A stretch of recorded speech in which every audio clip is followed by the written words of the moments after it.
笑顔で人に接するのは、それがあらゆる苦悩、無力感、そして心の深淵を隠してくれるから。絡みを好むのは痛覚が生きている実感をもたらしてくれるから。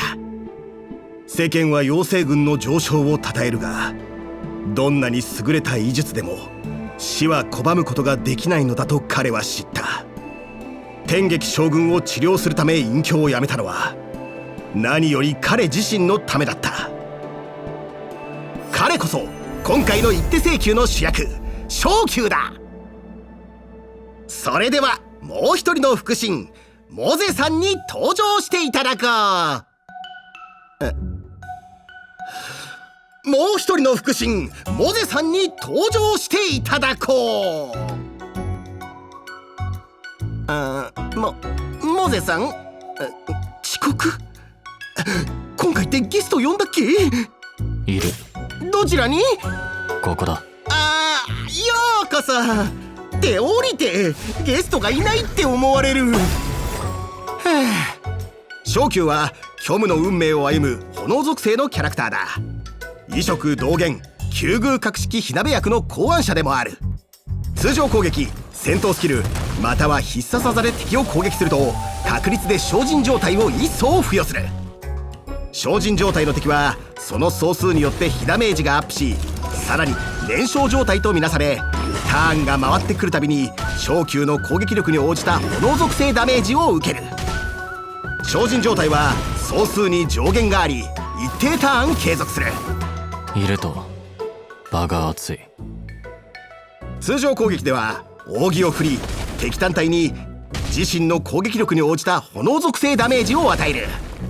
煽り上手。煽り、もっと他に。ぴったりだろう。戦闘スキルを発動すると燃える八角を投げ、敵単体と隣接する敵に自身の攻撃力に応じた炎属性ダメージを与え、確率で敵単体に精進状態を一層付与する。真の達人は全てのものを武器にする。携帯しやすく使いやすい。必殺技を放ち、昇級は沸騰する結界を展開し、全ての敵にある精進状態の総数をフィールド上の最高値に引き上げ、敵全体に自身の攻撃力に応じた炎属性ダメージを与える。これが彼の言う異色同源なのか？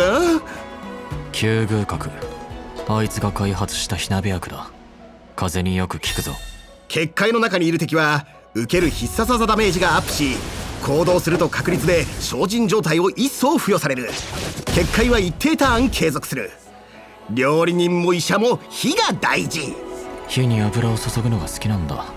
特定の奇跡解放後、昇級は戦闘に入った後 EP を回復する。また結界がある時戦闘に入ると敵は場の最も多い総数の精進状態を付与される。秘技で彼は一定範囲の特殊領域を作るぞ。この中の敵と戦闘に入ると敵全体に自身の攻撃力に基づいた炎属性ダメージを与え、一定確率で精進状態を付与する。昇級は自身の行動ターンと必殺技効果が有効な敵のターンに確率で精進状態という火ダメアップデバフと燃焼状態を付与する。精進状態を高総数のまま維持すれば味方の攻撃がさらに威力を発揮する。さあ実戦で確認だ。秘技を発動して戦闘に入ると全ての敵は精進状態が一層付与され、ターンが来るたびに炎属性ダメージを受けるぞ。戦闘スキルで超幽と軽木にダメージを与え、戦闘スキルと添付の効果により超幽に2層、軽木に1層精進状態が付与された。この間2体の火ダメがアップするぞ。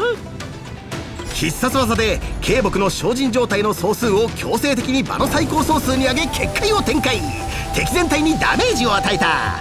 さらに添付効果により2体に精進状態を一層付与。援軍を呼んだが握手だった。結界はまだある。軽木は精進状態を一層付与されただけでなく、援軍の漏洩も場で最高総数の精進状態を付与された。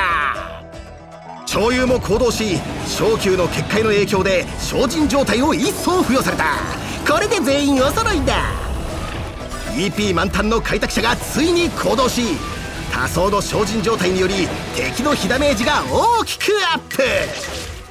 銀河打者はバットで全員大金帰宅させた。へえ、昇級と敵対すると大変なことになるんだな。そうでなくとも古希使われるぞ。